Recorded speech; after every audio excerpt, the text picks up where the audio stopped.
Agora vamos conversar com o cidadão que deu origem a toda essa conversa, que é o Ladislau João da Silva. Vigário, muito bom dia, como vai? Seja bem-vindo. Muito obrigado. Se abanque aí, por favor. Me diga aí, você esteve em Esperantina durante quantos anos? 23 anos. 23 anos. 23 e ao anos. longo da sua permanência lá, foram muitos os embates. Você teve alguns problemas bastante sérios em Esperantina, não é verdade? A gente, por causa dessa opção pelos pobres, que Jesus Cristo solicita da gente, então isso tem consequência, não é? Também. Uma espiritualidade encarnada a partir da realidade dos pobres que nos inquieta. Então, isso aí levou também a gente a tomar posições. A gente não quis absolutamente menosprezar uns e priorizar outros, mas os pobres eram muito judiados. A questão da zona rural, a renda, os fazendeiros exploravam muito os pobres. O pessoal não podia fazer uma moradia decente, que era proibido, só casa de palha com parede de palha. As pessoas não podiam catar babaçu no mato para quebrar e vender. Era um absurdo, não é? Essa vida de exploração, a humilhação permanente dos grandes contra os pequenos. Então a gente optou pelos pobres, porque também era opção da igreja. A igreja dizia que era preciso optar pelos pobres e oprimidos. Bueiro de Medellín exigia isso, né? Sintetizando o Vaticano II. Então, a gente estava iniciando o trabalho pastoral, iniciando também a caminhada da igreja naquela região, como padre jovem.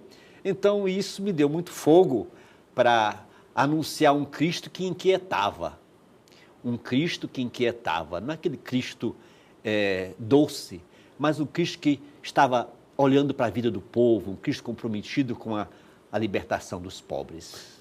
Eu percebi que algumas pessoas, inclusive um poeta de Esperantina, já esteve aqui, e ele disse que o senhor teria utilizado a obra do João Batista para criticar os seus desafetos. Você teria mandado colocar, inclusive, retratar figuras reconhecíveis na cidade para ofendê-las. Isso procede, padre?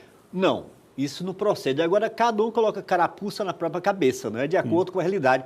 A gente nunca disse, essa pintura aqui representa fulano de tal, esta fulano de tal. Não, mas certas pessoas se acharam, não é, semelhantes àquele quadro A, B, C, D. Mas não era a nossa intenção. A intenção era de colocar a realidade crucial do sofrimento de Jesus, do Calvário de Jesus Cristo, hoje na realidade do povo. Aquilo ali era para o povo contemplar Jesus crucificado na vida dos pobres. Não era para insultar ninguém, era para inquietar.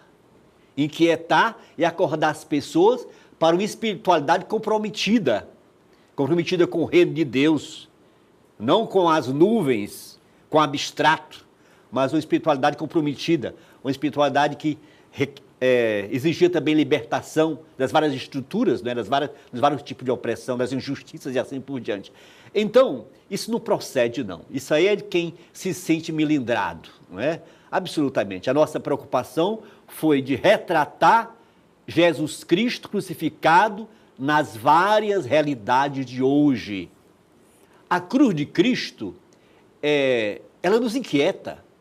É um corpo de um jovem ensanguentado, humilhado, um corpo de um jovem completamente, desrespeitado. Então, Jesus Cristo está presente também na dor dos pobres e dos pequenos. Então, se a gente não quer enxergar as figuras da vida do povo hoje, o jovem faminto, a criança, os jovens em perspectiva, os velhos abandonados, então é bom tirar as cruzes, tirar os crucifixos das igrejas. Então colocar um Cristo diferente, não é?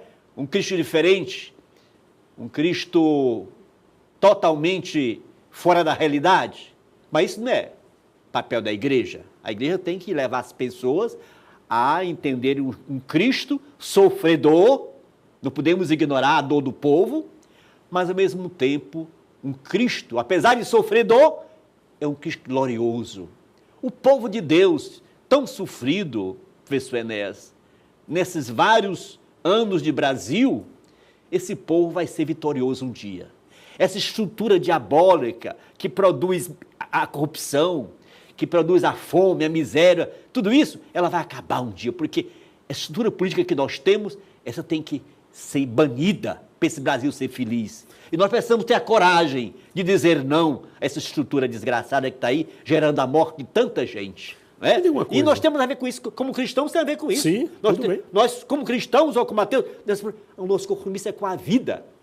Bom, você trouxe o painel estampado na camisa, isso aí virou capa de livro, inclusive no exterior, tem. Nós temos até aqui alguns livros, olha aqui. Esse aqui é livro alemão. Olha, está aqui.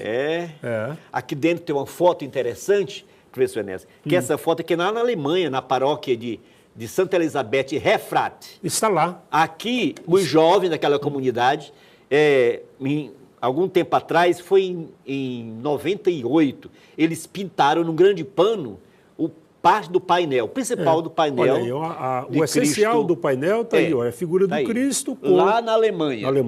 E lá ela anda de escola em escola, em movimento, época da quaresma, os jovens fazendo esse movimento. Ladilau está aqui, o painel está lá, e eu te agradeço pela presença, de vir aqui ao programa, e vocês tiveram a oportunidade de ouvir o padre Evandro, que quer destruir, e a oportunidade de ouvir o cidadão que mandou pintar o painel.